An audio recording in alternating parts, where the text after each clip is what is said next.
بسم اللہ الرحمن الرحیم۔ گزشتہ نشست میں ہم آپ سے آذان کی بات کر رہے تھے اور اللہ تعالی نے دین کے شعائر میں سے ایک بہت بڑی چیز آذان قرار دی ہے،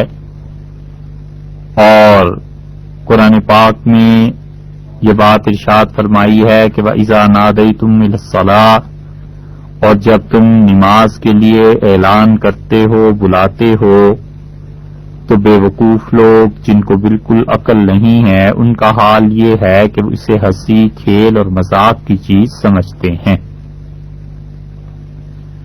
سورہ مائدہ میں اللہ تعالی نے یہ بات اس لیے بھی ارشاد فرمائی ہے کہ رسول اللہ صلی اللہ علیہ وسلم کے دور میں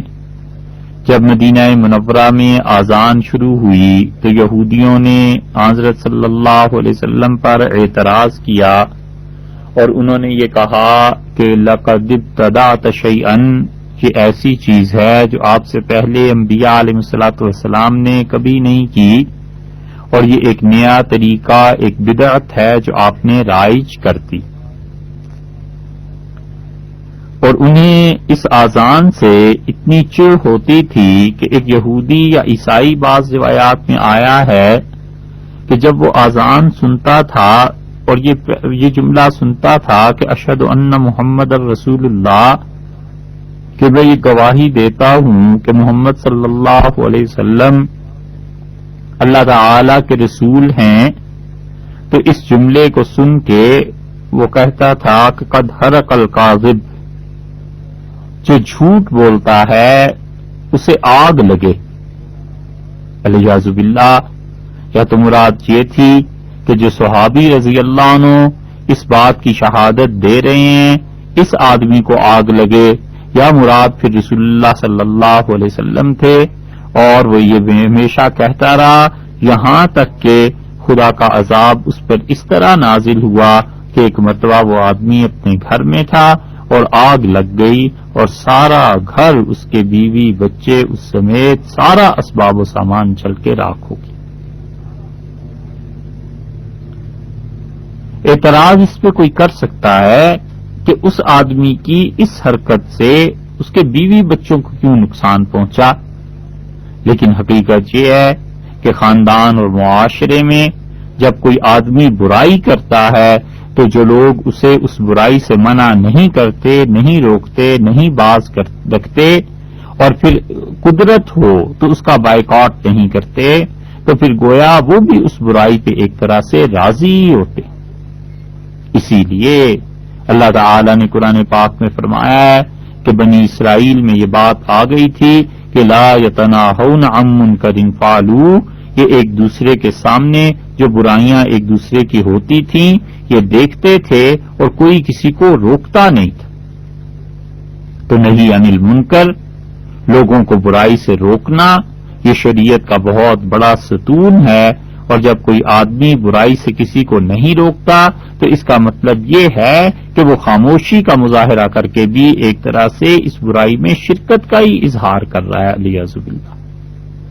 اس لیے برائی پر احتجاج ہوتے ہی رہنا چاہیے، کچھ نہیں تو جو برا کام کر رہا ہے اگر حالات اجازت دیں، مصلحت اور مناسبت ہو تو لوگوں کے سامنے یا تنہائی میں اسے اتنا تو ضرور کہا جائے کہ یہ بات غلط ہے، یہ حرکت بری ہے، تاکہ اسے احساس ہو کہ ابھی اس معاشرے میں زندگی اور جان موجود ہے اور میں اتنی کھلی برائی کا ارتکاب نہیں کر سکتا۔ میرے دوست، میرے عزیز، میرے بہن بھائی، میرے رشتہ دار، کنبہ اور قبیلہ اس برائی پہ مجھے آگاہ کرتا ہے اور وہ لوگ اسے پسند نہیں کرتے۔ اس لیے یہ آذان بہت بڑے شعائر میں سے ہے دین کے۔ رسول اللہ صلی اللہ علیہ وسلم صبح کے وقت کسی جگہ پر حملہ کرتے تھے، جہاد میں جاتے تھے، تو صحابہ کرام رضی اللہ عنہ کہتے ہیں بہت غور سے سنتے تھے کہ یہاں سے آذان کی آواز تو نہیں آ رہی، یعنی ممکن ہے کسی آدمی نے اسلام قبول کر لیا ہو اور وہ اس علاقے میں آذان دیتا ہو، تو آذان ایسی چیز تھی کہ رسول اللہ صلی اللہ علیہ وسلم خود سن کر اسے رک جاتے تھے۔ یہ دین کے اتنے عظیم شعائر میں سے، اسی لیے اس کی بڑی عظمت ہے۔ اور رسول اللہ صلی اللہ علیہ وسلم نے ارشاد فرمایا کہ جب تم میں سے کوئی آدمی آذان دیتا ہے تو آپ نے اس کے متعلق فرمایا کہ اللہ تعالی کی رضا ایسے اسے حاصل ہوتی ہے کہ اس کے اصل لفظ صحیح بخاری میں آئے ہیں کہ اس پہلی صف میں نماز پڑھنا اور آذان دینے کی فضیلت اگر لوگوں کو معلوم ہو جائے تو قرے کی نوبت آ جائے اور قرہ ڈالا کریں لوگ اس بات پر کہ کون آذان دے گا اور کس کا نمبر ہے، کون پہلی صف میں مسجد میں کھڑا ہوگا۔ اسی لیے عام نمازوں میں پہلی صف سب سے افضل ہے اور جنازے کی نماز میں آخری صف سب سے افضل ہے۔ اور رسول اللہ صلی اللہ علیہ وسلم نے فرمایا، مسلم کی روایت میں آتا ہے، آپ نے فرمایا جو اذان دیتا تھا لوگوں کو نماز کے لیے بلاتا تھا، قیامت کے دن لوگوں میں اس کی گردن سب سے بلند ہوگی، یعنی واضح طور پر وہ لوگوں میں نظر آئے گا، اللہ تعالی کا فضل اور انعام اس پہ ایسے ہوگا۔ اور رسول اللہ صلی اللہ علیہ وسلم نے فرمایا، صحیح بخاری کی روایت میں آتا ہے کہ جو بھی جہاں اذان کی آواز سنتا ہے وہ کوئی جنات میں سے ہو یا انسانوں میں سے ہو اور کوئی بھی چیز ہو، جو بھی اذان کی آواز اس کی سنے گی قیامت کے دن اس مؤذن کے لیے گواہی دے گی، اس کے ایمان پہ گواہی دے گی۔ اور مشکات کی روایت میں آتا ہے رسول اللہ صلی اللہ علیہ وسلم نے فرمایا، جو چیز بھی مؤذن کی آواز سنتی ہے تو جہاں تک اس کی آواز جاتی ہے ہر تر اور خشک چیز، یعنی زندہ چیز یا بظاہر جس میں زندگی نہیں ہے، یہ سب کے سب اس کی گناہوں کی بخشش کے لیے دعا کرتے ہیں اور اس کے لیے گواہی دیں گے قیامت میں کہ یہ انسان واقعی مومن تھا۔ اور اسی طرح رسول اللہ صلی اللہ علیہ وسلم نے فرمایا، جتنے نمازی بھی آئیں گے اسے ہر نمازی کے بقدر ثواب ملے گا، مشکات کی روایت میں آتا ہے۔ اور ایک دوسری روایت میں آتا ہے کہ حضرت صلی اللہ علیہ وسلم نے فرمایا مشکات میں کہ جس نے 7 برس تک محض اللہ کے لیے آذان دی، ثواب کی نیت رکھتے ہوئے کہ اللہ تعالیٰ مجھے ثواب دے گا، اس پہ خدا کا قرب مجھے حاصل ہوگا، رسول اللہ صلی اللہ علیہ وسلم نے فرمایا اس انسان کے لیے جہنم سے برات لکھتی جاتی ہے، یعنی جہنم کی آگ اسے نہیں چھوئے گی۔ اور ابو داؤد کی روایت میں آیا ہے کہ رسول اللہ صلی اللہ علیہ وسلم نے دعا ارشاد فرمائی اور آپ نے فرمایا، اللہ اس امت کو جو نماز پڑھانے والے امام ہیں ان کو رشد اور ہدایت پہ رکھ، اور اللہ جو آذان دیتے ہیں ان کی بخشش فرما۔ حضرت ابو ہریرہ رضی اللہ عنہ کی روایت میں آتا ہے کہ حضرت بلال رضی اللہ عنہ نے آذان دی اور ہم رسول اللہ صلی اللہ علیہ وسلم کے ساتھ تھے، اور آپ نے فرمایا جو کچھ بلال نے کہا ہے، یہ جو آذان ہوئی ہے، من قال مثل ھذا یقینا دخل الجنہ، جو آدمی دل کے یقین کے ساتھ انہی جملوں کو دہرائے گا وہ جنت میں چلا جائے گا۔ اس کا مطلب یہ نہیں ہے کہ رسول اللہ صلی اللہ علیہ وسلم نے اس بات کو صرف وقتی طور پر ارشاد فرمایا کہ یعنی آج کے دن جو بھی کہے گا، بلکہ اس حدیث کو آپ یہ کہیے کہ قیامت تک کے لیے عام ہے کہ جب بھی کوئی آدمی آذان کے جو جملے ہیں انہیں کہے گا اور یقین کے ساتھ کہے گا تو رسول اللہ صلی اللہ علیہ وسلم نے اسے یہ بشارت دی ہے کہ جب وہ یقین کے ساتھ اللہ کی وحدانیت اور میری رسالت کی اور اس آذان کے سچ ہونے کی گواہی دے گا تو وہ جنت میں جائے گا۔ تو آذان اور اقامت کا صحیح طریقہ کل کی نشست کے بالکل آخر پہ کچھ آپ سے عرض کیا تھا، اسے تھوڑی سی تفصیل کے ساتھ آج پھر عرض کرتے ہیں کہ اس آذان اور اقامت کو سیکھیے، اور نماز کا نہ سیکھنا، نماز کے مسائل کا معلوم نہ ہونا، آذان کے طریقے کا پتہ نہ ہونا، اقامت کا نہ سیکھنا، نہ لوگوں سے تعلیم حاصل کرنا، یہ اپنے آپ کو جہالت میں ڈالنا ہے، اور اس جہالت نے ایسا اس امت کے دروازے کو پکڑا ہے، ایسی یہ جہالت اس امت کی چوکھٹ پر بیٹھ گئی ہے، اور ایسا اس امت کے افراد، قوم نہیں، ملک نہیں، پوری مسلمان امت کے افراد ایسی جہالت انہیں چمٹ گئی ہے کہ رات کو تاریکی اتنی نہیں چمٹتی جتنے یہ لوگ جاہل ہو گئے۔ پڑھنا انہوں نے نہیں، کتابوں سے انہیں دلچسپی نہیں، بری سے بری چیز جو حرام ہو سکتی ہے اس سے بھی بدتر ان کے لیے علم حاصل کرنا اس سے بھی بدتر چیز ہو گئی ہے. اور پھر کسی ایسی جگہ پر جانا بھی نہیں جہاں پہ تعلیم کی بات ہو سکے، جہاں سے سیکھا جا سکے. نماز کا مسجد گئے جیسے اور پڑھ رہے تھے ہم نے بھی پڑھ لی. آسان جیسے دیتے ہیں سنتے رہے ویسے دے دی، کچھ پتا نہیں. اور انگلش میں ایک لفظ کا تلفظ بگڑ جائے، صرف ایک حرف کا تلفظ بگڑ جائے تو آفت آ جاتی ہے، قیامت مچ جاتی. صاحب انگلش بولنا نہیں آتی. سینٹ اور سینٹ کتنا فرق ہے؟ سینٹ پال اور سینٹ پال ایک لفظ، ایک حرف، ایک شوشے کا فرق پڑ جائے نا تو وہ پڑھے لکھوں سے جاہلوں کی فہرست میں شامل ہو جائے گا. اور 20 برس بڑھاپے میں نماز پڑھتا رہے، جوانی میں تو نہیں پڑھنی تو ہے جب ریٹائرمنٹ ہو جائے. 50-55 سال کے ہو گئے، اب اور کوئی کام نہیں رہا، مسجد کا رخ کرو. تو 55 سال سے لے کے 65 برس کی عمر تک 10 سال نماز پڑھتا رہے سنت کے خلاف، اور 15 برس اذان دیتا رہے سنت کے خلاف. یہ جاہلی نہیں ہے، یہ حال ہے. گریبان میں لوگوں کو منہ ڈال کے دیکھ لینا چاہیے کہ تعلیم سے اتنی دوری. اور یہ ان لوگوں کا حال ہے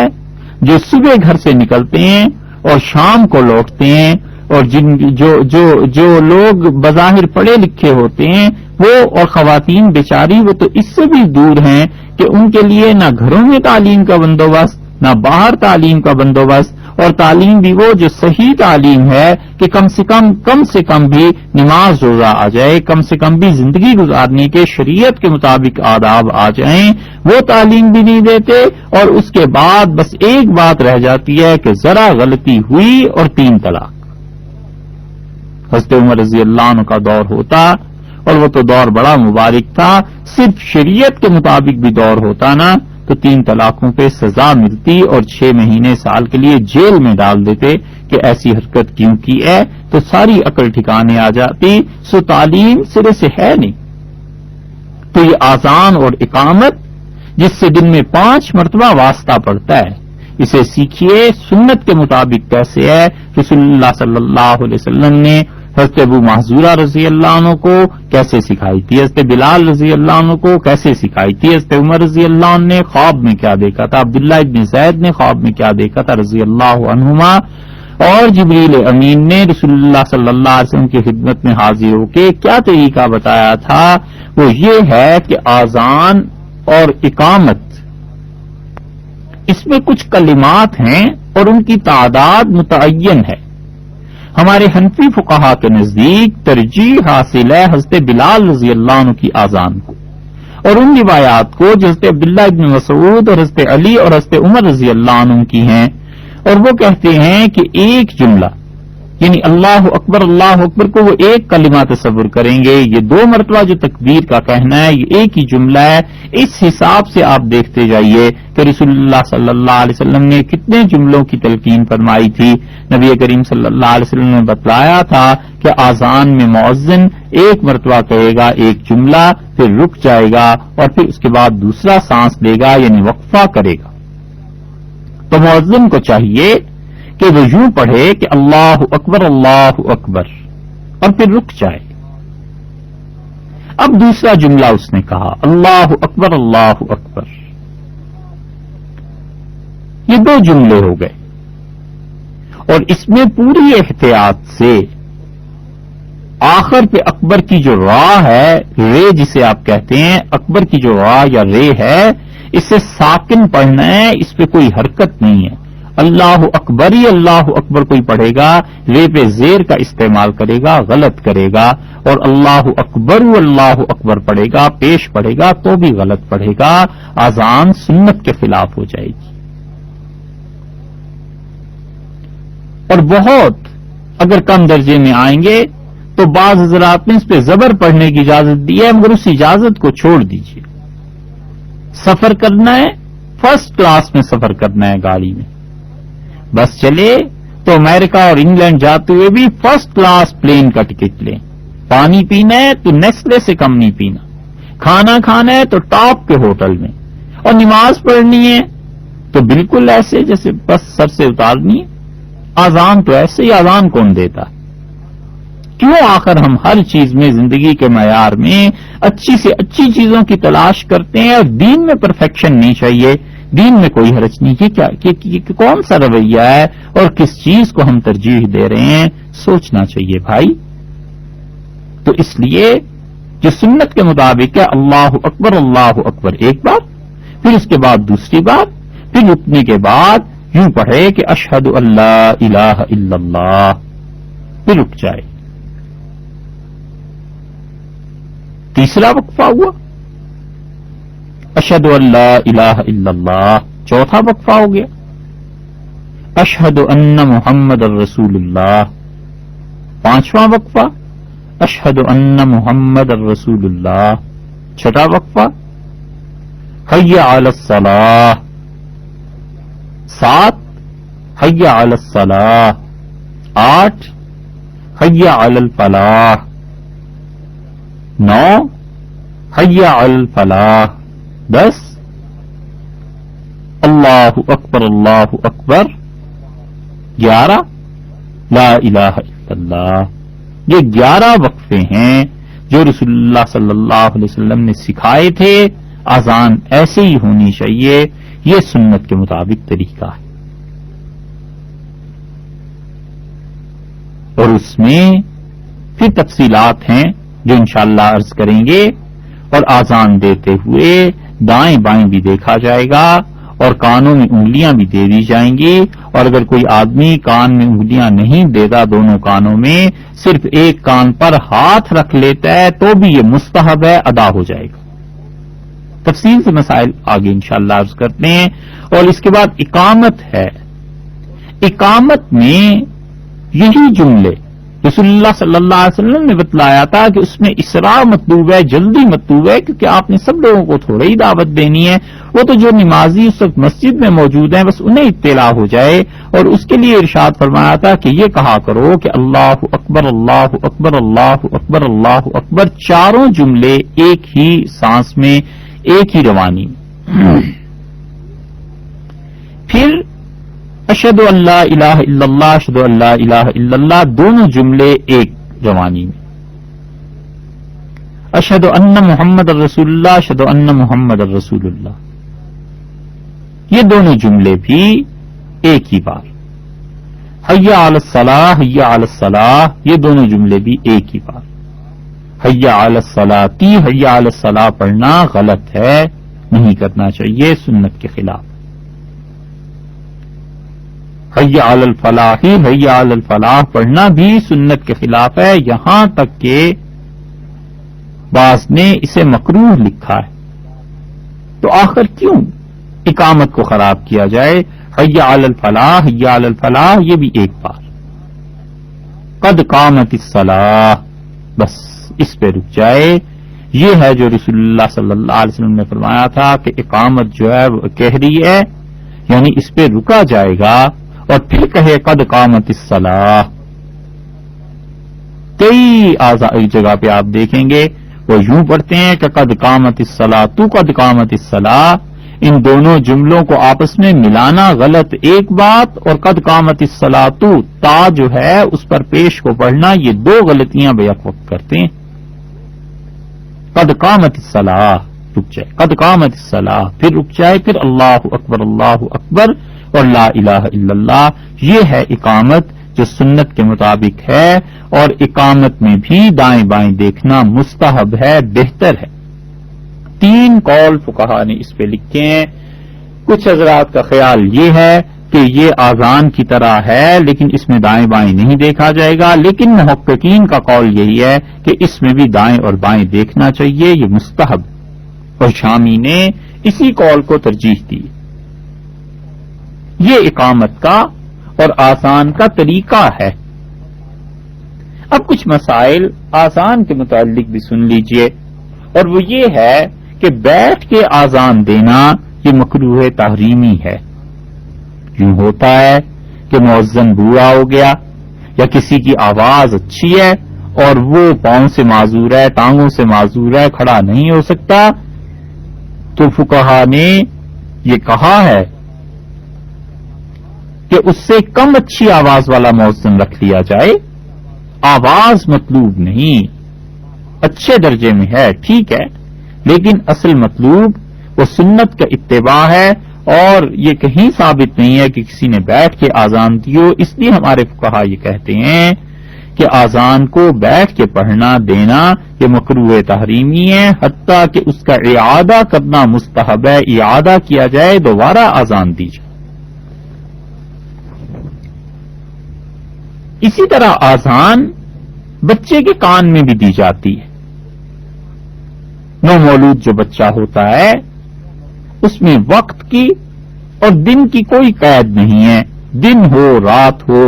بچے کی پیدائش کے بعد حتی الامکان اس کے کان میں اذان دینی چاہیے. اور وہ اس طرح بھی ہے کہ اگر غفلت ہو جائے، کئی دن گزر جائیں، تو بھی جب بھی یاد آئے اس بچے کے کان میں اذان کہنی چاہیے. حضرت ابو رافع رضی اللہ عنہ کی روایت میں آتا ہے کہ وہ کہتے ہیں کہ جب حضرت حسن ابن علی رضی اللہ عنہ پیدا ہوئے حضرت فاطمہ رضی اللہ عنہ کے ہاں، تو میں نے رسول اللہ صلی اللہ علیہ وسلم کو دیکھا کہ آپ نے حسن ابن علی رضی اللہ عنہما کے دائیں کان میں اذان دی. ملا علی قاری رحمت اللہ علیہ نے مرقات میں اس پہ لکھا ہے کہ شاید 7ویں دن اذان دی ہوگی، لیکن وہ صرف احتمال کی بات ہے، وگرنہ بچے کے دائیں کان میں، بچے کا دایاں کان اور بائیں میں اقامت کہنا مسنون ہے، اور بچے کو اٹھا لیا جائے ہاتھوں میں اور اذان دینے والا کھڑا ہو کے اذان دے. اس وقت بھی اذان میں بیٹھ کے اذان دینا درست نہیں ہوگا، کھڑے ہو کے قبلہ رخ ہو جائے، اور بچے کا دایاں کان اپنا بایاں ہاتھ ہوگا لیکن بچے کا دایاں کان ہوگا،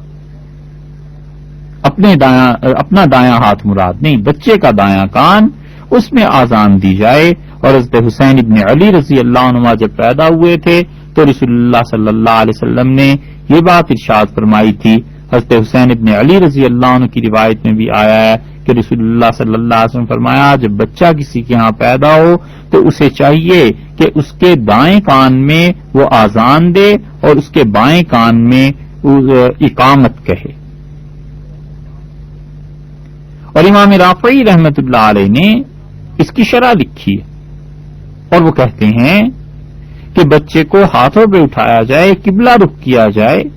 دائیں کان میں اذان، بائیں میں اقامت، اور اس میں بھی دائیں بائیں دیکھا جائے گا. جس طرح اذان میں دائیں اور بائیں دیکھتے ہیں نا، اسی طرح بچے کے کان میں جب حی علی الصلاۃ اور حی علی الفلاح کہا جائے گا تو اس میں بھی دائیں بائیں دیکھا جائے گا. یہ چیز اس وقت بھی مستحب ہے، اور اس کا ترک بالکل ہو گیا ہے بچے کے کان میں اذان دیتے ہوئے اور اقامت میں. تو اس مستحب کو ایسے لوگوں نے ترک کر دیا ہے جیسے یہ کبھی شریعت کا حصہ تھا ہی. بڑی تفصیل سے شامی میں اس پہ لکھا گیا. اسی طرح اذان میں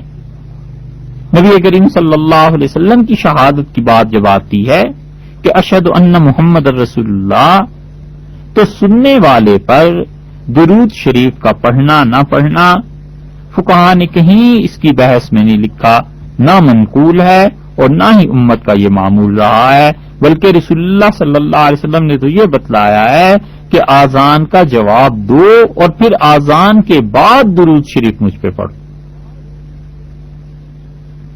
یہ فرمایا. اور اذان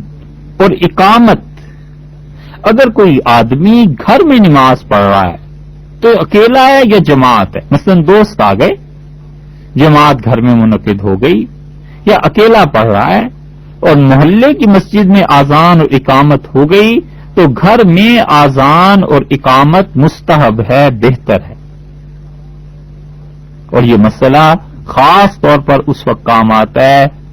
جب غیر اسلامی ملکوں میں،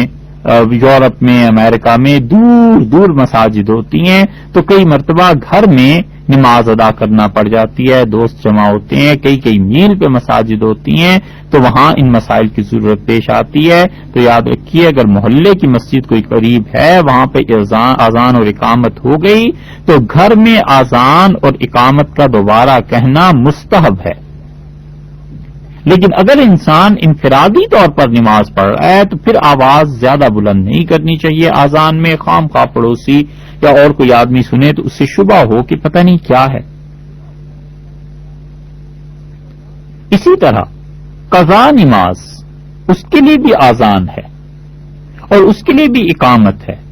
اور اس کی تفصیل یہ ہے کہ قضا نماز اگر کوئی آدمی اکیلے پڑھ رہا ہے، مسجد میں پڑھ رہا ہے یا غیر مسجد میں،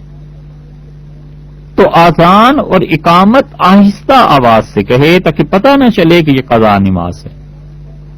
اور اگر جماعت ہو رہی ہے قضا نماز کی، کوئی بڑا حادثہ پیش آ گیا ہے، بہت سے لوگوں کی عصر کی مغرب کی نماز رہ گئی، ایکسیڈنٹس میں کہیں ہو جاتا ہے، یا بعض اوقات کہیں شہروں میں حالات ایسے ہوتے ہیں کہ ٹریفک میں پھنس گیا، کوئی اور چیز ہو گئی، بہرحال جو بھی سبب اس کا بن جائے، کئی لوگوں کی نماز قضا ہو گئی، تو اس کے لیے چاہے وہ مسجدی میں قضا نماز پڑھیں، اذان اور اقامت بلند آواز سے کہی جائے گی، اور گھر میں پڑھیں گے تو بھی. جیسے حدیث میں بھی آیا ہے کہ رسول اللہ صلی اللہ علیہ وسلم سفر میں تھے، اور بہت طویل روایات میں آیا ہے کہ حضرت صلی اللہ علیہ وسلم نے پوچھا کہ آج رات کون پہرا دے گا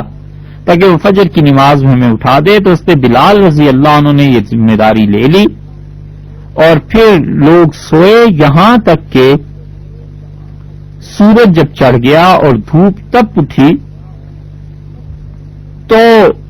پسینے میں شرابور تھے. حضرت عمر رضی اللہ عنہ سب سے پہلے ان کی آنکھ کھلی اور انہیں خیال ہوا کہ فجر قضا ہو گئی، تو انہوں نے زور زور سے اللہ اکبر کہنا شروع کیا، یعنی یہ کیا ہو گیا. تو اور صحابہ کرام رضی اللہ عنہ جو ان کی آواز سے اٹھے تھے، انہوں نے فوراً کہا حضرت عمر رضی اللہ عنہ سے کہ آہستہ بولو، رسول اللہ صلی اللہ علیہ وسلم سو رہے ہیں. اور نبی کریم صلی اللہ علیہ وسلم اتنے میں بیدار ہو گئے اور سب لوگ اٹھے، اور آپ نے فرمایا اس وادی میں شیطان کے اثرات ہیں، انہوں نے اللہ کی یاد سے غافل کر دیا، چلو یہاں سے. اور نکل کے کسی اور وادی میں کچھ دور پہنچے، اور رسول اللہ صلی اللہ علیہ وسلم نے فرمایا کہ اذان دو، اور اذان دی گئی. اس کے بعد اقامت کہی گئی، اور پھر آپ نے فجر کی نماز پڑھائی. تو یہ جو قضا نماز ہو گئی تھی اس کے لیے اذان اور اقامت کا ہونا، یہ دلیل ہے حنفی فقہا کے نزدیک کہ اگر کسی حادثے کی وجہ سے سب لوگوں کی نماز قضا ہو جائے تو اذان اور اقامت بلند آواز سے کہی جائے گی. اور پھر حدیث میں باقی جملے یہ آئے ہیں آگے کہ رسول اللہ صلی اللہ علیہ وسلم نے حضرت بلال رضی اللہ عنہ کو بلایا اور آپ نے فرمایا تمہیں کیا ہو گیا تھا؟ انہوں نے کہا اللہ کے رسول میں درخت سے ٹیک لگا کے بیٹھا ہوا تھا اور دیکھ رہا تھا آسمان کی طرف کہ ابھی صبح صادق ہوتی ہے، ابھی ہوتی ہے، تو میں سب کو بیدار کرتا ہوں، اور پھر اسی نے مجھ پہ نیند طاری کر دی جس نے آپ لوگوں پر بھی نیند طاری کر دی تھی. تو رسول اللہ صلی اللہ علیہ وسلم نے ان سے کچھ نہیں کہا. سفر میں اگر سب نماز پڑھنے والے حاضر ہوں تو اذان مستحب ہے اور اقامت سنت موقدہ ہے. اس لیے اذان جب ہو جاتی ہے محلے میں یا کہیں بھی سفر میں ہو جاتی ہے تو اذان ہو گئی، اقامت سنت موقدہ ہے، اور اقامت کو ترک کر دینا، اقامت کہے بغیر نماز پڑھ لینا یہ مکروہ ہے. سفر میں ایک اکیلا آدمی اگر نماز پڑھ رہا ہے تو اذان اس کے لیے مستحب ہے، لیکن بہت سے دوست ہیں تو پھر اسے چاہیے کہ وہ کیا ہے، وہ لوگ اقامت کہیں، اقامت کا ترک کر دینا، نہ اقامت کا کہنا، یہ مکروہ ہے. اسی طرح اذان کا وقت ہے. کسی بھی اذان کا ایک جملہ بھی اگر وقت سے پہلے ہو گیا تو پوری اذان کا اعادہ لازم ہے، ضروری ہے. چار اذانوں پہ تو سب کا اتفاق ہے حنفی فقہا میں کہ ظہر، عصر، مغرب اور عشاء ان میں سے کسی بھی نماز کی اذان وقت سے 1 منٹ پہلے ہو گئی، وقت داخل نہیں ہوا اور ایک جملہ اللہ اکبر کسی نے کہہ دیا مؤذن نے، تو پوری اذان کا اعادہ کیا جائے گا، دوبارہ دی جائے گی، وگرنہ وہ نماز بغیر اذان کے ہوگی، مکروہ بات۔ فجر کی نماز میں، فجر کی اذان میں، نماز نہیں اذان میں اختلاف ہے۔ امام ابو یوسف رحمۃ اللہ علیہ تو یہ کہتے ہیں کہ آدھی رات کے بعد جب بھی اذان دے دی جائے فجر کی درست ہے، لیکن اس پہ فتویٰ نہیں دیتے حنفی فقہا، اور امام ابو حنیفہ رحمۃ اللہ علیہم وہ یہ فرماتے ہیں کہ صبح صادق سے اگر ایک جملہ بھی پہلے کہہ دیا صبح صادق ہونے سے پہلے، تو فجر کی اذان کا اعادہ بھی ضروری ہے، فجر کی اذان بھی دی جائے گی۔ اور آپ میں سے جو لوگ جن کو اللہ نے توفیق دی ہے تہجد پڑھنے کی اور رات کے آخری پہر میں جاگنے کی، آپ صبح صادق کا صحیح وقت دیکھ لیجئے، اور کئی جگہ ایسے ہوتا ہے کہ اذانوں کی آوازیں آنا شروع ہو جاتی ہیں اور صبح صادق میں یقینی طور پر ابھی 1، 2، 3 منٹ باقی ہوتے ہیں، اور وہ اذانیں سب اس طرح کی ہوتی ہیں کہ اگر فتوے کی بات کی جائے تو ان سب اذانوں کو دوبارہ دینا چاہیے۔ تو اس لیے فجر کی جو اذان ہے اس میں بھی جب تک صبح صادق نہ ہو، اگر ایک جملہ بھی پہلے کہہ دیا نا، اللہ اکبر بھی پہلے کہہ دیا، تو ساری اذان کا اعادہ واجب ہے، ضروری ہے۔ اور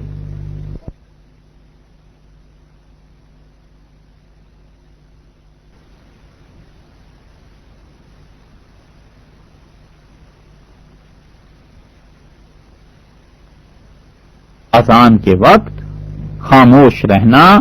یہ مستحب ہے، بلا ضرورت بات نہیں کرنی چاہیے۔ ہاں جو اذان ہوئی سنت کے خلاف اس کا نہ جواب ہے اور نہ اس کا یہ ادب اور طریقہ ہے، اور نہ اس کے جواب دینے کے لیے بھی خاموشی ہے۔ اور اذان دیتے ہوئے انگلیاں کانوں میں رکھنا مستحب ہے، واجب اور فرض نہیں ہے۔ اور دونوں کانوں پر یا ایک کان پر بھی ہاتھ رکھ کے اگر اذان دے دی تو مستحب بھی ادا ہو جائے گا، حتیٰ کہ اگر دونوں ہاتھ چھوڑ کے اذان کہہ دے تو بھی کوئی حرج نہیں، کیونکہ حکمت اصل میں یہ تھی کہ کانوں میں انگلیاں دینے سے آواز زیادہ بلند ہوگی، نفسیاتی اثر کی وجہ سے بھی اور اس اعتبار سے بھی کہ کوئی ذریعہ تھا نہیں پچھلے زمانوں میں آواز کو دور تک پہنچانا ہوتا تھا، لیکن اس کے باوجود فقہا نے کہا کہ اتنی اونچی آواز سے اذان نہ دے کہ چیخنے کا تصور پیدا ہو، بس مناسب آواز سے۔ یہ اس زمانے کی بات ہے جب لاؤڈ سپیکرز نہیں تھے، اور ہمارے زمانے میں جب لاؤڈ سپیکر آ گئے ہیں تو اب تو اس کی بھی ضرورت نہیں ہے، صرف اس پچھلے طریقے کو جو سنت کے یعنی غیر موقدہ مستحب تھا اس کو باقی رکھنا ہے تاکہ مسلمانوں میں یہ مٹ نہ جائے۔ تو اس تشبہ کو حاصل کرنے کے لیے کانوں میں انگلیاں دے لینا یہ بہتر ہے، یا ایک کان پہ ایک طرف ایک ہاتھ رکھ لینا یہ بہتر ہے۔ اگر کوئی آدمی دونوں ہاتھ چھوڑ کے بھی اذان دیتا ہے نا ہمارے دور میں تو بھی کوئی حرج نہیں ہے، مستحب چیز کو اس نے زیادہ سے زیادہ یہی کہیں گے کہ مستحب کام کو نہیں کیا، لیکن یہ کوئی قابل اعتراض نہیں ہے، کیونکہ جو اصل حکمت تھی اس میں کہ آواز دور تک پہنچے اب لاؤڈ سپیکر کے ذریعے حاصل ہو جاتی۔ کبھی کبھی ایسے بھی ہوتا ہے کہ مؤذن اذان کے کلمات میں حی علی الصلاح اور حی علی الفلاح میں گڑبڑ کر جاتے ہیں، ہو جاتی ہے کبھی انسان سے بھول چوک، اور حی علی الفلاح پہلے پڑھ دیا اور حی علی الصلاح بعد میں پڑھا،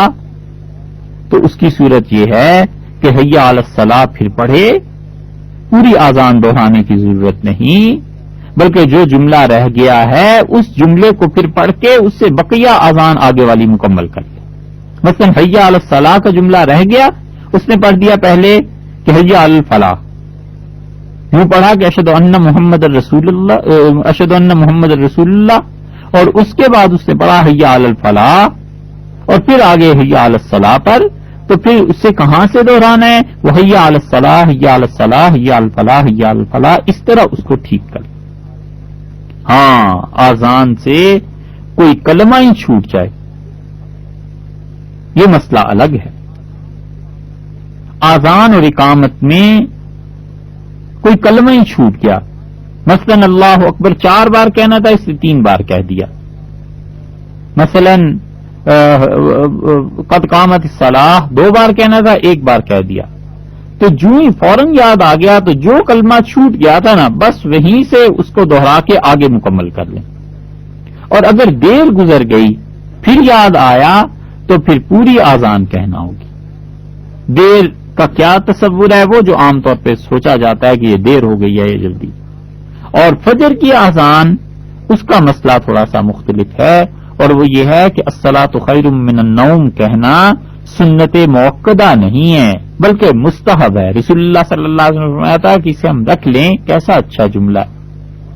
تو اگر آذان کے فوراً بعد یاد آ جائے تو بہتر یہ ہے کہ یہ جملہ کہہ کے پھر اللہ اکبر لا الہ الا اللہ کہہ لیں۔ اور اگر دیر سے یاد آیا، جیسے 15 منٹ گزر گئے، پھر یاد آیا کہ آج تو آذان میں الصلاۃ خیر من النوم کہا ہی نہیں تھا، تو مسئلہ یہ ہے کہ اب چھوڑ دے، اب دوبارہ آذان بھی نہ دے اور دوبارہ یہ جملہ بھی نہ کہے، بس ختم بات۔ اور آذان کے کلمات میں اگر کوئی آدمی اتنا وقت نہیں رکھتا جس میں سننے والے جواب دے سکیں، تو اتنی جلدی آذان کہنا فقہا نے لکھا ہے کہ سنت کے ترک کی وجہ سے مکروہ ہو جائے گی۔ سنت کو ترک نہ کرے بلکہ ایک جملے کے بعد اتنا رکنا چاہیے کہ سننے والے اس جملے کو کہہ سکیں۔ تو آذان اگر جلدی کہی گئی تو اس کا اعادہ مستحب ہے۔ اور اقامت کے کلمات میں سنت یہ ہے، اقامت جب کہہ رہا ہے تو پھر رکے نہیں بلکہ نسبتاً جلدی کہے، اور اگر اس نے آہستہ آہستہ کہا، سنت ترک کر دی، تو اقامت کا اعادہ مستحب نہیں ہے، اقامت دوبارہ نہیں پڑھی جائے گی۔ اسی طرح آذان سے پہلے کبھی کبھی اعوذ باللہ بسم اللہ پڑھتے ہیں، کوئی ثبوت نہیں ہے اس کا، نہ ہی رسول اللہ صلی اللہ علیہ وسلم نے اس کی تلقین کی ہے، نہ ہی صحابہ کرام رضی اللہ عنہم نے اس کی تلقین کی ہے، اس لیے آذان سے پہلے کوئی تعوذ اور تسمیہ نہیں ہے۔ تلاوت کر رہے تھے،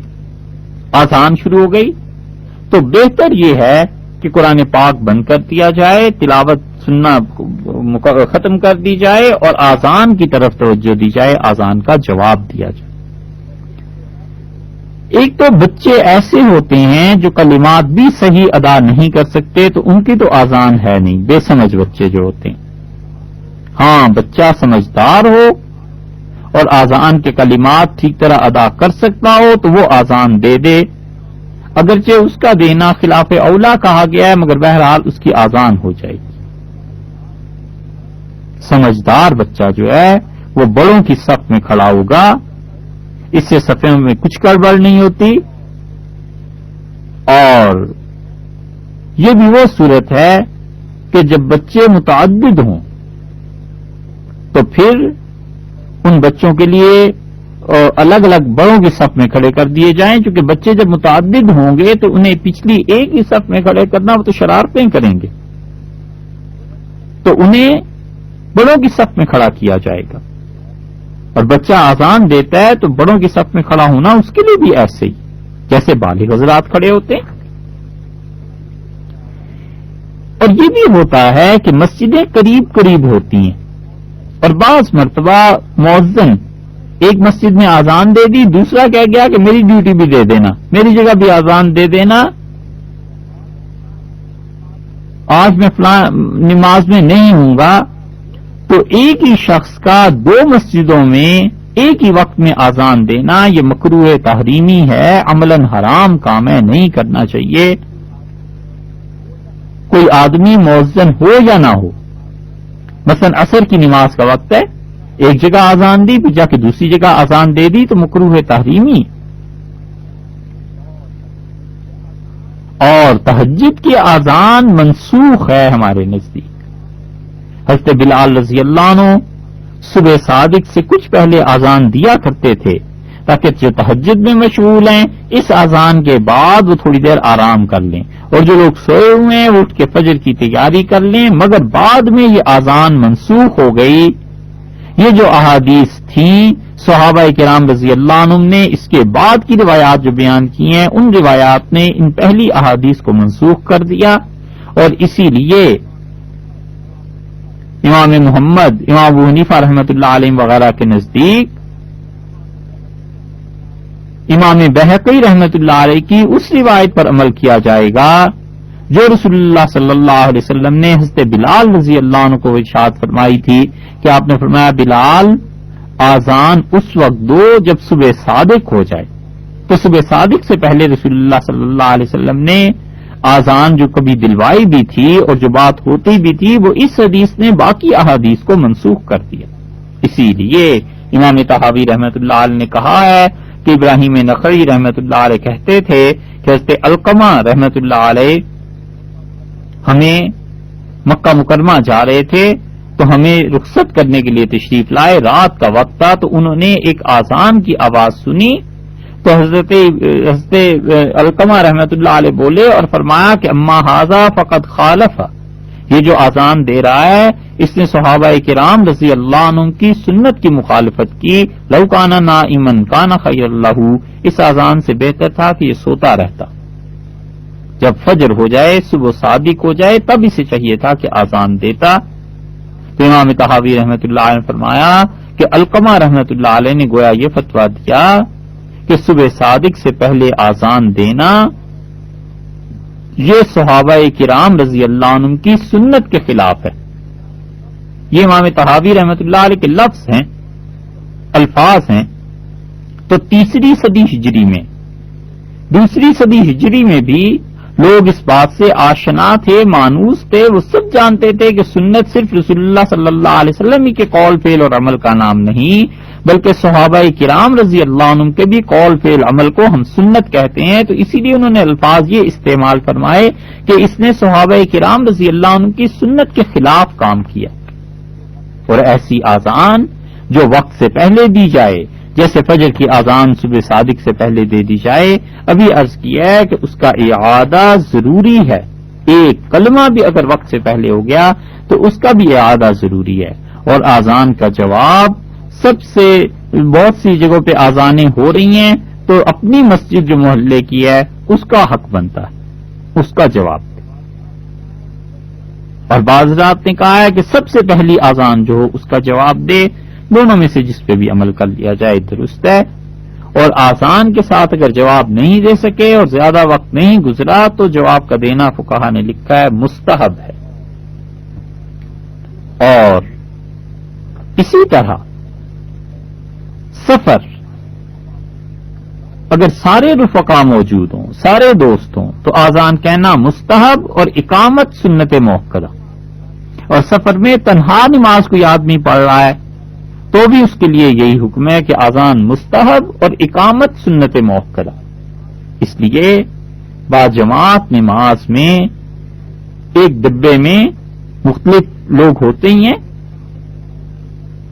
تو اقامت کہہ لی جائے اور نماز پڑھ لی جائے. اور ہر ڈبہ جو ہے ریل کا اس کی اقامت الگ الگ ہے اس لیے کہ ان کے درمیان فاصلہ ہوتا ہے. البتہ جہاز میں اگر سفر کر رہے ہیں پلین میں تو ایک اقامت سب کے لیے کافی ہو جائے. مسجد میں آذان دینی چاہیے یا نہیں؟ پرانے فقہا تو اس پہ فتویٰ دیتے تھے کہ وہ کہتے تھے مسجد میں آذان نہ دی جائے تو بہتر ہے. وہ صرف بہتری کی بات تھی، خلاف اولا کی، مستحب کی بات تھی. کیونکہ پرانے زمانے میں جب آذان ہوتی تھی تو اچھی خاصی گونج آواز پیدا ہوتی تھی اس سے. ترکوں کی بنائی ہوئی مساجد آپ دیکھیں اور خاص طور پہ اسپین کی مساجد آپ دیکھیں جو قدیم مسلمانوں نے بنائی تھیں، وہاں قدرتی طور پر انہوں نے فن تعمیر میں ایسی چیز رکھی تھی کہ قدرتاً آواز اس میں گونج پیدا ہوتی ہے. تو وہ کہتے تھے کہ آذان مسجد میں نہ دی جائے، الگ دی جائے. اب بھی بہتر تو یہی ہے کہ لاؤڈ سپیکر مسجد سے باہر رکھا جائے، آذان کے لیے ایک الگ جگہ مقرر کر دی جائے. لیکن فرض کیجئے کہ کوئی ایسی صورت نہیں ہو سکتی تو مسجد میں بھی آذان دی جا سکتی ہے، کوئی حرج نہیں. ہاں، جمعے کی دوسری آذان وہ تو امام کے سامنے ہی ہونا ہے، اسے مسجد سے باہر نہیں دینا. وہ تو سنت کے بھی بالکل خلاف چیز چلی جائے گی. دوسری اذان جمعے کی امام کے سامنے دی جائے گی، اور اذان کے بعد دعا، اس میں ہاتھ اٹھانا یہ کہیں وارد نہیں ہوا. رسول اللہ صلی اللہ علیہ وسلم نے اذان کا جواب بھی بتلایا ہے، لیکن اذان میں دعا، اذان کے بعد جو دعا ہے اس میں ہاتھ نہیں اٹھائے جائیں گے. کہیں بھی یہ نہیں آیا، کسی روایت میں نہیں آیا. اور اسی طرح اقامت ہے، اقامت میں ہاتھ باندھنا سنت کے خلاف ہے. کئی مرتبہ اقامت کے لیے جب لوگ کھڑے ہوتے ہیں تو بے دھیانی میں بھی ہاتھ باندھ لیتے ہیں. روکنا چاہیے، منع کرنا چاہیے کہ اقامت کے وقت ہاتھ نہ باندھے جائیں، کیونکہ اقامت کے وقت ہاتھ باندھنے میں یہ بھی شبہ ہو جاتا ہے کہ معلوم نہیں یہ نماز شروع ہوئی ہے، کیا ہوا ہے، تشویش بھی ہو سکتی ہے. بہرحال کچھ بھی ہو، اقامت کے وقت ہاتھ باندھنا مکروہ ہے. اور اقامت میں بھی دائیں بائیں دیکھا جائے گا، جس طرح کے آذان میں دائیں اور بائیں دیکھنا یہ ہے، اسی طرح اقامت میں بھی ہے اور مستحب قرار دیا گیا ہے اقامت میں. اسے محققین کا قول یہی. آذان کا جو جواب ہے وہ یہ ہے کہ رسول اللہ صلی اللہ علیہ وسلم نے ارشاد فرمایا کہ وہی الفاظ کہو جو کہ مؤذن نے کہے ہیں. تو اس سے بعض رات تو یہ مراد لی ہے کہ جب مؤذن اللہ اکبر کہتا ہے تو سننے والا بھی اللہ اکبر کہے. آذان کا جواب دینا مستحب ہے، بہتر ہے، ثواب کی بات ہے، کوئی فرض واجب نہیں ہے. ہاں، جن لوگوں نے اسے واجب لکھا ہے فقہا نے، اس کا مطلب یہ نہیں کہ زبان سے جواب دینا وہ واجب کہتے ہیں، بلکہ وہ کہتے ہیں کہ قدم سے جواب دینا واجب ہے، پاؤں سے جواب دینا واجب ہے. یعنی یہ کہ جو اس نے تمہیں کہا ہے کہ آؤ فلاح کی طرف، آؤ نماز کی طرف، تو اس کا جواب قدم سے دے، چل کے مسجد میں جائے، یہ واجب ہے. وگرنہ آذان کا جواب الفاظ کے ذریعے دینا یہ مستحب ہے. اور آذان کا جواب یہ ہے کہ پہلی صورت تو یہ ہے کہ جو مؤذن نے کہا ہے وہی یہ بھی کہہ دے، آذان کا جواب ہو جائے گا. اور حی علی الصلاۃ اور حی علی الفلاح کے جواب میں لا حول ولا قوت الا باللہ کہے. اور فقہا نے لکھا ہے کہ اس کے جواب میں جب یہ کہے گا تو حدیث میں جو آیا ہے رسول اللہ صلی اللہ علیہ وسلم نے اس کا جواب سکھلایا ہے، اس پہ عمل ہو جائے گا. اور اسی طرح قد قامت الصلاۃ، اقامت کا بھی جواب فقہا نے لکھا ہے کہ مستحب ہے. البتہ اس میں جب کہے کہ جب یہ کہے کہ قد قامت الصلاۃ، اس کے جواب میں رسول اللہ صلی اللہ علیہ وسلم نے فرمایا، ابو داؤد وغیرہ کی روایات میں آتا ہے، آپ نے فرمایا تو سننے والا یہ کہے کہ اقامہ اللہ و ادامہا، اللہ اسے قائم رکھے اور ہمیشہ اس اقامت کا فعل یہ ہوتا رہے، ما دامت السماوات والارض، جب تک کہ زمین اور آسمان قائم ہیں. وجعلنی من صالحی اہلہا، اور خدا کرے کہ جو اس کے اہل ہیں میں بھی ان لوگوں میں سے ہو جاؤں. مطلب یہ ہے کہ خدا اس اقامت کو میری زندگی میں بھی قائم رکھے، مجھے اس پہ عمل کی توفیق دے. اور آذان کا جواب دینے کے بعد یعنی جو کچھ مؤذن نے کہا اس نے بھی کہا، سوائے اس کے کہ حی علی الصلاۃ و حی علی الفلاح کے بعد سے لا حول ولا قوت الا باللہ کہا. یا حضرت معاویہ رضی اللہ عنہ بھی آذان کا جواب ان کی روایت میں آتا ہے کہ حضرت ابو امامہ کہتے تھے کہ میں نے حضرت معاویہ رضی اللہ عنہ سے سنا اور وہ ممبر پر بیٹھے ہوئے تھے، اور جب انہوں نے اللہ اکبر کہا مؤذن نے، تو حضرت معاویہ رضی اللہ عنہ نے بھی یہی کہا. اور جب اس نے کہا کہ اشہد ان لا الہ الا اللہ، تو حضرت معاویہ رضی اللہ عنہ نے بھی یہی بات کہی. اور پھر ساری آذان پوری ہو گئی تو انہوں نے کہا، لوگوں میں نے رسول اللہ صلی اللہ علیہ وسلم سے سنا ہے. اس جگہ جب مؤذن نے آذان کہی تو وہ جو کلمات تم نے میری زبان سے سنے ہیں یہ میں نے رسول اللہ صلی اللہ علیہ وسلم سے اسی طرح سنے تھے. تو آذان کا جواب ہے. البتہ جمعے کی جو دوسری آذان ہوتی ہے خطیب کے خطبے سے پہلے، عربی کا جو خطبہ ہے جمعے کا، دوسری آذان، اس کا جواب نہیں دیا جائے گا، بس اس وقت چپ رہے. اور جب آذان کا جواب دے لے، آذان پوری ہو جائے، تو اس کا مسنون طریقہ یہ ہے کہ مؤذن آذان سے اور سننے والے جواب سے فارغ ہو کے سب سے پہلے رسول اللہ صلی اللہ علیہ وسلم پر درود بھیجیں، درود شریف پڑھیں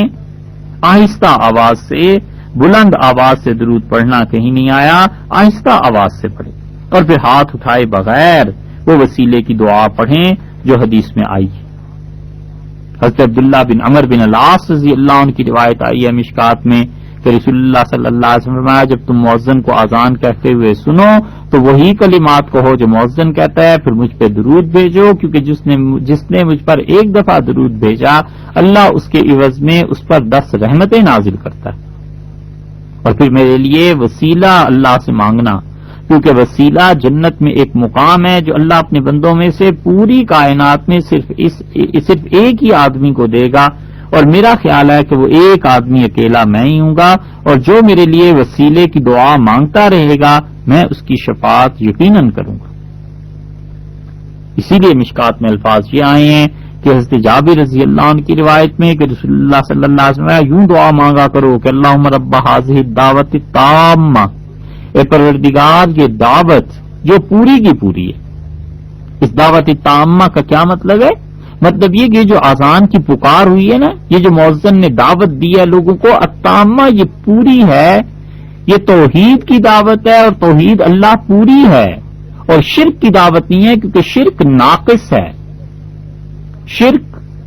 غلط چیز ہے، گمراہی ہے۔ دعوت تامہ یہ پوری دعوت ہے، توحید تیری کی دعوت ہے، والصلاۃ القائمہ، اور یہ جو اس کے نتیجے میں پروردگار نماز قائم ہوگی، ان پاک کلمات کے صدقے میں رسول اللہ صلی اللہ علیہ وسلم کو وسیلہ کا مقام عنایت فرما، والفضیلہ، اور فضیلت بھی، وبعث مقام محمود الذی وعدتہ، اور انہیں اس مقام پر فائز فرما جو مقام محمود ہے۔ تو رسول اللہ صلی اللہ علیہ وسلم فرمایا جو یہ دعا مانگتا ہے اس کے لیے شفاعت کرنا مجھ پر واجب ہے۔ اللہم رب ھذہ الدعوۃ التامہ والصلاۃ القائمہ آت سیدنا محمد الوسیلۃ والفضیلہ وابعثہ مقاما محمودا الذی وعدتہ انک لا تخلف المیعاد۔ یہ جو انک لا تخلف المیعاد آیا ہے نا آخر پہ، یہ عام طور پہ حدیث کی کتابوں میں نہیں آتا، لیکن امام بہقی رحمۃ اللہ علیہ کی روایت میں آیا ہے، اس لیے یہاں یہ کہا گیا کہ اللہ آپ اپنے وعدے کے خلاف کرتے نہیں۔ اور یہ جو بعض حضرات پڑھتے ہیں کہ اللہم رب ھذہ الدعوۃ التامہ والصلاۃ القائمہ آت سیدنا محمد الوسیلۃ والفضیلہ والدرجۃ الرفیعہ، یہ والدرجۃ الرفیعہ کے الفاظ ایک، اور جو پڑھتے ہیں کہ وبعث مقام محمود الذی وعدتہ، اور مقام محمود انہیں عنایت فرمایا جس کا آپ نے وعدہ فرمایا، ورزقنا شفاعتہ یوم القیامہ، اور یہ جو الفاظ ہیں ورزقنا شفاعتہ یوم القیامہ، یہ دو الفاظ، یہ دو جملے ایسے ہیں جو حدیث میں آئے نہیں ہیں، لیکن کیوں اسے بڑھایا گیا ہے؟ بہت سے لوگوں نے تو اس کا انکار ہی کر دیا ہے کہ اصل میں دعا میں آئے نہیں، بات ان کی صحیح ہے، حدیث میں تو نہیں آیا، اسے اس لیے بڑھایا گیا ہے کہ حضرت عبداللہ ابن مسعود رضی اللہ عنہ کی روایت طحاوی میں آئی ہے کہ رسول اللہ صلی اللہ علیہ وسلم نے فرمایا جس مسلمان نے اذان سن کر مؤذن کے کلمات کا جواب دیا اور پھر کہا کہ اللہم آت محمد الوسیلہ واجعل فی العالین درجہ، کہ اللہ محمد صلی اللہ علیہ وسلم کو وسیلے کا مقام عنایت فرما اور بلند فرما ان کے مقامات کو، تو فرمایا میری شفاعت واجب ہو گئی۔ اور عبداللہ ابن عباس رضی اللہ عنہ کی روایت آئی ہے کہ رسول اللہ صلی اللہ علیہ وسلم نے فرمایا جس نے اذان سنی اور یہ کہا کہ اشہد ان لا الہ الا اللہ، ہاں یہ بات شاید رہ گئی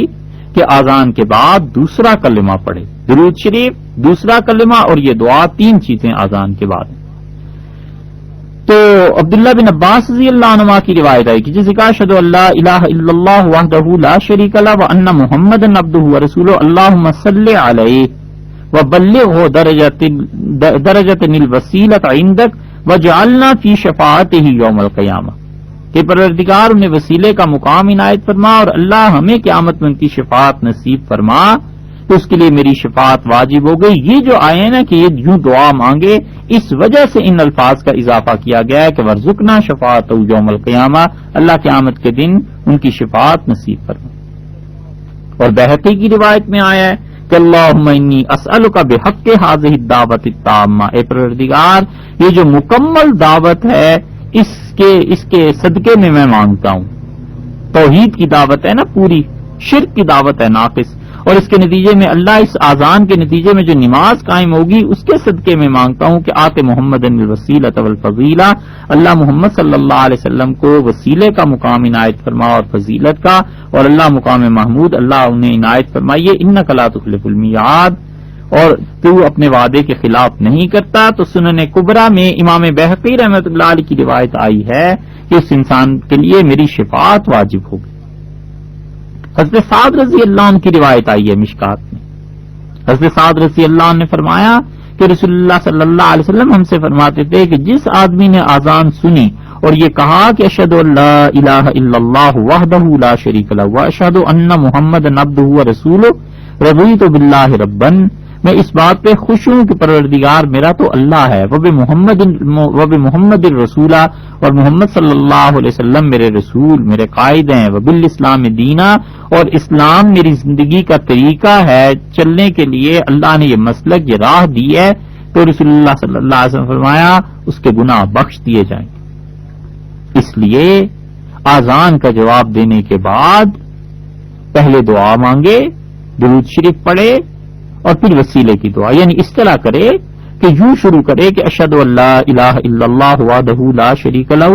واشہد ان محمدًا عبدہ ورسولہ رضیت باللہ ربًا وبمحمد رسولا وبالاسلام دینا، اللہم صلی وسلم وبارک علی سیدنا محمد، اللہم رب ھذہ الدعوۃ التامہ والصلاۃ القائمہ آت سیدنا محمد الوسیلۃ والفضیلہ والدرجۃ الرفیعہ وابعثہ مقاما محمودا الذی وعدتہ وارزقنا شفاعتہ یوم القیامہ انک لا تخلف المیعاد۔ یہ ہے طریقہ۔ ترجمہ اس کا بھی ہے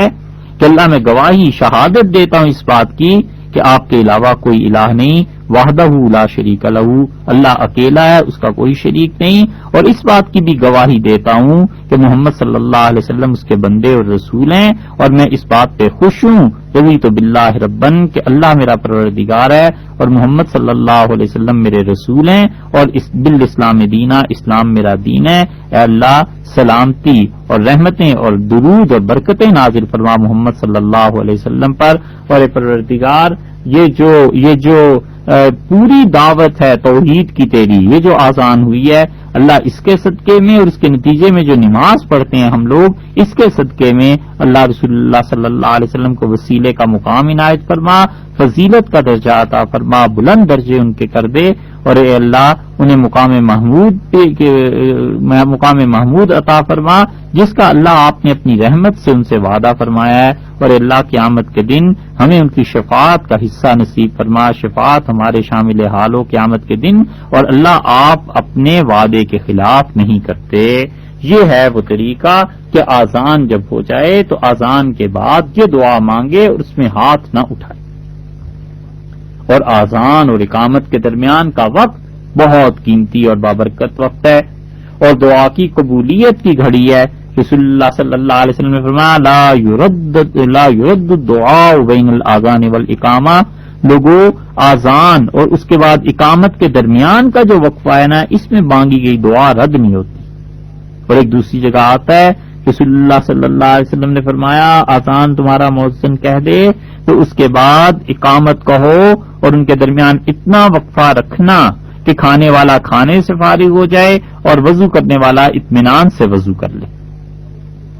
تو یہی 10-15 منٹ، لیکن یہ وقت ہے بڑا قیمتی، اسی لیے آذان اور اقامت کے درمیان اللہ سے خوب عاجزی سے دعا مانگنی چاہیے۔ عبداللہ ابن عمر رضی اللہ عنہ کی روایت ہے کہ انہوں نے کہا ایک شخص رسول اللہ صلی اللہ علیہ وسلم کی خدمت میں حاضر ہوا اور عرض کیا کہ اللہ کے رسول یہ مؤذن تو ہم سے بڑھ گئے، ثواب اور فضیلت لے گئے۔ آپ نے فرمایا تم بھی وہی کلمات دہراؤ جو مؤذن کہتے ہیں، اور جب تم جواب دینے کا آذان سے فارغ ہو جاؤ تو اللہ تعالیٰ تمہیں ضرور عطا فرمائیں گے، یعنی اللہ تمہاری دعا کو قبول کرے گا۔ اور اس کے سہل ابن سعد رضی اللہ عنہ کی روایت مشکات میں آئی ہے، انہوں نے کہا کہ رسول اللہ صلی اللہ علیہ وسلم نے فرمایا 2 دعائیں رد نہیں کی جاتی، یا یہ فرمایا تھا کہ کلما تو رد، بہت کم ہے ایسی، بہت کم رد کی جاتی ہیں 2 دعائیں، ایک وہ دعا جو آذان کے وقت کی جاتی ہے آذان اور اقامت کے درمیان، اور دوسری وہ دعا جو میدان جنگ جب گرم ہو جاتا ہے تو اس وقت مانگی جائے۔ تو اس لیے یہ موقع ہے آذان اور اقامت کے درمیان کہ اللہ سے دعا مانگے۔ اور مغرب کی اذان ہونے لگے تو رسول اللہ صلی اللہ علیہ وسلم سننے والے تھے نا، تو یہ دعا مانگا کرتے تھے. یہ دعا مانگنا بھی مسنون ہے کہ اللہم ان ھذا اقبال اللیل کا، اے پروردگار یہ آپ جو رات طاری کر دیتے ہیں اس کے آنے کا وقت ہے، و ادبار نہاری کا، اور اللہ جو دن آپ ہٹا دیتے ہیں یہ اس کے جانے کا وقت ہے، و اصوات دعاتی کا، اور اے اللہ یہ ایسا وقت ہے جس میں آپ لوگوں کی دعائیں قبول فرماتے ہیں، فاغفر لی پروردگار مجھے بخش دے. اور ام المومنین ام سلمہ رضی اللہ عنہا کی بھی روایت ابو داؤد میں آئی ہے کہ انہیں رسول اللہ صلی اللہ علیہ وسلم نے سکھایا کہ یوں دعا مانگا کریں مغرب کے وقت میں کہ یہ کہا کرو کہ پروردگار اللہم ان ھذا اقبال اللیل کا و ادبار نہاری کا، اے اللہ یہ آپ کی رات جو چھا جاتی ہے اس کے آنے کا وقت ہے اور دن کے جانے کا وقت ہے، وہ اصوات دعاتی کا، اور اللہ اس وقت جو مانگتا ہے آپ ان کی دعاؤں کے سنتے ہیں یہ وہ وقت ہے، فاغفر لی پروردگار میرے گناہوں کی بخشش ہو. یہ ہے آذان کے بعد دعا مانگنے کا طریقہ سنت کے مطابق. بقیہ باتیں انشاءاللہ آئندہ نشست میں کریں گے. السلام علیکم ورحمۃ اللہ وبرکاتہ.